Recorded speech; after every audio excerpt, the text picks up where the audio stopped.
All right, Marvel fans, Fantastic Four trailer. I saw it this morning technically, but I was at work and I didn't really have time to actually engulf how I feel and all that stuff. So I figured we're going to go completely over it, what we see, what we catch, and just how I feel about it in general because I didn't really feel too much earlier. Let's go. It's loud. Welcome to the Baxter Building. We make a point to do family dinner every week. Start that over again. Okay, here we go. Welcome to the Baxter Building. We make a point to do family dinner every week. Okay, so let's start off. Welcome to the Baxter Building. We make a thing to do dinner every week at 7 o'clock. I feel like they're kind of faking it. I don't know. Maybe that's just me. It's just something they put on. Let's see. Sunday at 7. I heard somebody say that at the end of the movie, they're probably going to end that way. And when Galactus comes, they're probably going to miss that time, which is the Sunday at 7. On the dot, no matter what. We're all here. Can we talk about how I hate this? Why were you lazy? Get rid of that mustache. Nobody cares about that mustache. The sideburns look good and all. Get rid of this little tiny beard and get rid of this mustache. Can't stand it. Herbie. Baxter Building. Awesome. Herbie. Herbie, our first look. He looks like he's actually prosthetics. Not prosthetics. Animatronic. How's that sauce coming? Now, the thing. Alex Ross, very inspired, but do I like it? Sometimes comic accuracy doesn't translate as well over to real things, in my opinion, and I do not like the voice. I'll be the judge of that. I feel like his voice needed to change, kind of like how Michael Chiklis's voice changed. It needs to get a little bit deeper due to the fact that he's sustaining more mass. He's obviously becoming Rocky, and I don't know. I like the look better. You can say nostalgia or whatever you want, but to me, the big old unibrow I don't think looks as good in TV, like in movie. Okay. Give me the gabagoo. This guy good or what? I want to add a couple cloves of garlic. Not because it's not delicious. I just want to add a little bit of zip. Okay? Give me some zip. The Raft. I saw this earlier and I was like, yo. I mean, the bridge. This is how the Council of Reeds talk to each other. Essentially, it's a point into the vast multiverse, and I'm assuming this is where Reed goes and talks to other Reeds in this movie, or this is how they escape at the end. One or the other. Before we went up the Their spacesuits obviously look a lot better than most of the movies. I do like the blue and white touch to it. first time, you couldn't turn invisible. Love the look of her suit, how she's translucent right here. And also, I do want to mention, if they are from the 616 originally, were they just covered up? Like, what exactly happened? Did Hank Pym know about him? Did Stark know about him? What happened? Ben wasn't a rock. The best pilot in the world right here. Yeah. Best looking, he means. I love the trench coat Ben Grimm. I love it. I always have. I think it's a great look. I love that this film is going from like happy to kind of like sad and kind of like giving us through like all these feelings, and it's very vibrant. We don't usually get something as vibrant. Johnny never caught fire. I love that too. I don't know if you guys noticed that, but when Johnny hits with the fire, it kind of burns and brings debris onto the screen. Ben has always been a rock. Johnny is Johnny. But I don't know if he's going to be able to outdo Chris Evans as Johnny Storm. Once again, you can say nostalgia, but it just felt like Johnny. And I am right here. Do we get any like justs of what's going on in the background?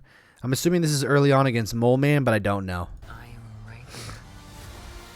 Whatever This is such a cool scene. Always when they go into the atmosphere. life throws at us, we'll face it. Okay, now I saw this, and I can't remember who pointed it out, that obviously with the Watcher talking or helping Reed Richard and What If, and obviously the first time Galactus was seen, like the fire in the sky and all this stuff. And I just thought it was so cool that like they were mentioning this. I can't remember the exact thing because obviously I don't know every character, but I remember somebody saying that the first time Galactus appeared, the Watcher made the sky fire, which would confuse the Silver Surfer. I thought that was really cool. They kind of gave this little just. Together.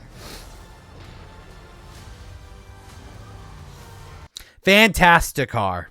Love it. Love how stylish and new it looks.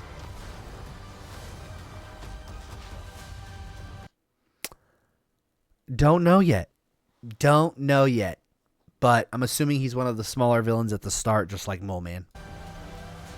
Now, this scene right here, everybody's like, oh, this feels very like Reed Richards. It's just Pedro to me. I can't get over it's just Pedro. He needs to act his butt off in this in order to prove himself, honestly. I love the Galactus look and how he's towering over the entire city. And now here, people are like, oh, he looks kind of small. Galactus has the ability to shrink and expand his mass and his size. Hence why he's not as big. As a family.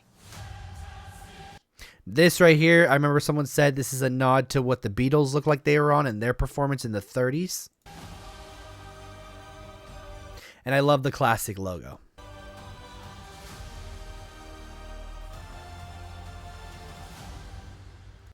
July 25th, competing with Superman. Are you guys excited? Because I sure am. I think it's going to be a great movie. Obviously, I want to go into more of those details that I was talking about. I'll pull it up on Twitter real quick and we will look at them. All right, now I'm going to look small, but what I was talking about was this essentially. Every Easter egg in Fantastic Four trailer, a thread. So Screen Brief brought up this thread. I thought it was super cool. I thought it was super awesome. It's just like it's so descriptive and informative for people who don't know. Obviously, I know most of these, but at the same time, some of these cool facts to learn.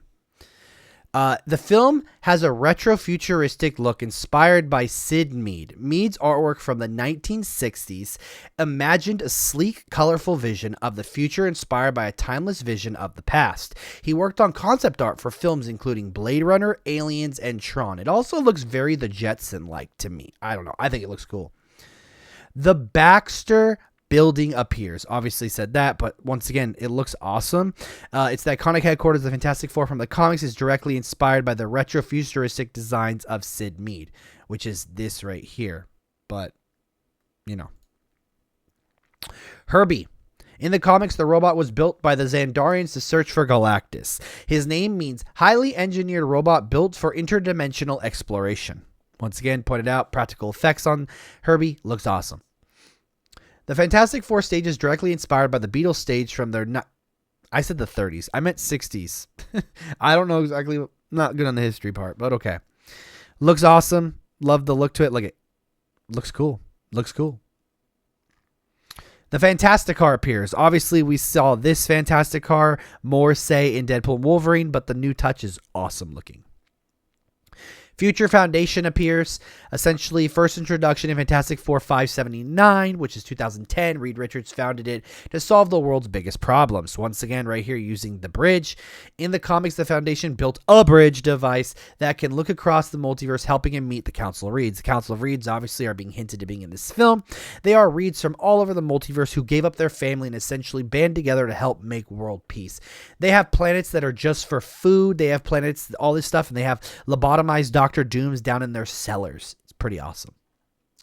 If you enjoyed this thread, follow us for more Marvel news. We'll be posting Fantastic Four, Daredevil, and the Thunderbolts update every week.